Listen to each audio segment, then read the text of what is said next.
عودة لاستكمال هذا الحديث معنا بالسابق محمد هايف المطيري. ابو عبد الله، هاجمتك احدى المؤسسات الاعلاميه لانك وصفت مقدمين برامجها وضيوفها بالمجانين، يعني الا تعتقد بان هذه اساءه لمؤسسه اعلاميه كويتيه يحترمها الجميع؟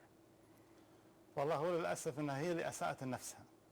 انا ما ذكرت اسم احد، انا اثنيت للمؤسسات الاعلاميه. يعني انت لم تذكر اسمها؟ لا ما ذكرت، انا اثنيت على المؤسسات الاعلاميه اللي ما زالت تحافظ على مهنيه الاعلام وتنقل يعني بامانه الرساله الاعلاميه، لكن في المقابل ذكرت ان هناك بعض القنوات اللي نزل مستواها الى درجه انها تستقل يعني بامانه الرساله الاعلاميه، لكن في المقابل ذكرت ان هناك بعض القنوات اللي نزل مستواها الى درجه انها تستخدم المختلين عقليا، فما ذكرت اسم.